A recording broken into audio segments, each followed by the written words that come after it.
লোকসভা নিৰ্বাচনৰ পূৰ্বে প্ৰদেশ কংগ্ৰেছৰ বাবে এটা বেয়া খবৰ আছে। অচিৰে দল ত্যাগ কৰিব প্ৰাক্তন মন্ত্ৰী বিস্মিতা গগৈ। পুনৰ জনাইছো বাতৰি আৰম্ভণিতে এটা ডাঙৰ খবৰ, ৰাষ্ট্ৰীয় ডাঙৰ খবৰ এটা প্ৰদেশ কংগ্ৰেছৰ বাবে এটা বেয়া খবৰ আছে। কাৰণ প্ৰাক্তন মন্ত্ৰী কংগ্ৰেছ নেত্ৰী বিস্মিতা গগৈয়ে অচিৰে কংগ্ৰেছ দল ত্যাগ কৰিব। কংগ্ৰেছ এৰি বিজেপি দলত যোগদান কৰাৰ সম্ভাৱনা আছে প্ৰাক্তন মন্ত্ৰী বিস্মিতা গগৈ। আৰু 28 জানুৱাৰীত বিজেপিত যোগদান কৰাৰ পূৰ্ণ সম্ভাৱনা আছে খুমটাই সমষ্টিৰ প্ৰাক্তন বিধায়িকা প্ৰাক্তন মন্ত্ৰী কংগ্ৰেছ নেত্ৰী বিস্মিতা গগৈ। ৰাহুল গান্ধীৰ ভাৰত জোড়ো ন্যায় যাত্ৰাটো নিষ্ক্ৰিয় অৱস্থাত দেখিবলৈ পোৱা গৈছিল বিস্মিতা গগৈ। যুৱ কংগ্ৰেছৰ প্ৰাক্তন নেত্ৰী অংকিতা দত্তই এৰিব দল। অংকিতা দত্তই বিজেপিত যোগদান কৰাৰ পূৰ্ণ সম্ভাৱনা আছে আৰু সেইদিনাই ৰাজ্যিক বিজেপিৰ বৃহৎ যোগদান কাৰ্যসূচী। বিজেপিত যোগদান কৰিব আছুৰ প্ৰাক্তন সভাপতি দীপাংক নাথেও। প্ৰাক্তন আছু নেতা প্ৰকাশ দাসে যোগদান কৰিব পাৰে বিজেপিত। কংগ্ৰেছ এৰি আকৌ বিজেপিলৈ যাব শংকৰ প্ৰসাদ ৰায়ো। প্ৰাক্তন এজেপি নেতা চিত্তৰঞ্জন বসুমতাৰীৰো বিজেপিত যোগদানৰ পূৰ্ণ সম্ভাৱনা আছে। কেৱল কংগ্ৰেছ দলেই নহয়, আমি বিভিন্ন ৰাজনৈতিক দলৰ খবৰ জনাই আছো, বহুতে নিজৰ নিজৰ দল এৰি বিজেপি দলত যোগদান কৰিব। বহু বাঘা ৰাজনৈতিক নেতা ছাত্ৰ নেতাই যোগদান কৰিব বিজেপি দলত আৰু 28 জানুৱাৰীত যোগদান কৰাৰ পূৰ্ণ সম্ভাৱনা আছে। আৰু যিসকলে দল ত্যাগ কৰি বিজেপি দলত যোগদান কৰিব তেওঁলোকৰ ভিতৰত অন্যতম হৈছে প্ৰাক্তন মন্ত্ৰী কংগ্ৰেছ নেত্ৰী বিস্মিতা গগৈ। ইয়াৰ উপৰিও যুৱ কংগ্ৰেছৰ প্ৰাক্তন নেত্ৰী অংকিতা দত্তই এৰিব দল। অংকিতা দত্তই বিজেপিত যোগদান কৰাৰ সম্ভাৱনা আছে। একেদিনাই হ'ব দুয়োগৰাকীৰ যোগদান কাৰ্যসূচী। ইয়াৰ উপৰিও আছুৰ প্ৰাক্তন সভাপতি দীপাংক নাথ তেওঁ দল এৰিব।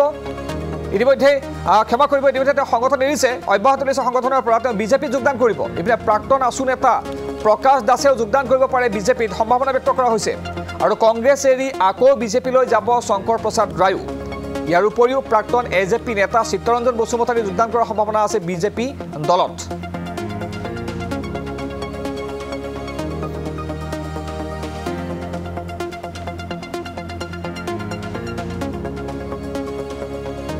বিজেপি দলত অচিৰে হ'ব বৃহৎ যোগদান কাৰ্যসূচী। ৰাজ্যৰ বহু বাঘা নেতা নেত্ৰীয়ে যোগদান কৰিব বিজেপি দলত। বিস্মিতা গগৈ, অংকিতা দত্ত, শংকৰ প্ৰসাদ ৰায়, চিত্তৰঞ্জন বসুমতাৰী এইসকল নেতাই যোগদান কৰাৰ সম্ভাৱনা আছে বিজেপি দলত। 28 জানুৱাৰীত বিজেপিৰ যোগদান কাৰ্যসূচী তেওঁলোকে যোগদান কৰাৰ সম্ভাৱনা আছে বিজেপি দলটোত।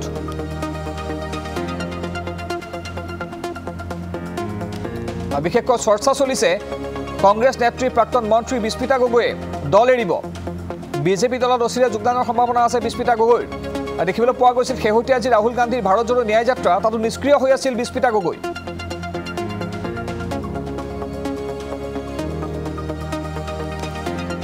আছুৰ প্ৰাক্তন সভাপতি দীপাংক নাথ, প্ৰাক্তন আছু নেতা প্ৰকাশ দাসেও বিজেপি দলত যোগদান কৰাৰ পূৰ্ণ সম্ভাৱনা আছে। ইয়াৰ উপৰিও এজেপি দলৰ প্ৰাক্তন নেতা চিত্তৰঞ্জন বসুমতাৰীও বিজেপিত যোগদানৰ সম্ভাৱনা আছে। ইপিনে কংগ্ৰেছ এৰি আকৌ বিজেপিলৈ যাব পাৰে শংকৰ প্ৰসাদ ৰায়।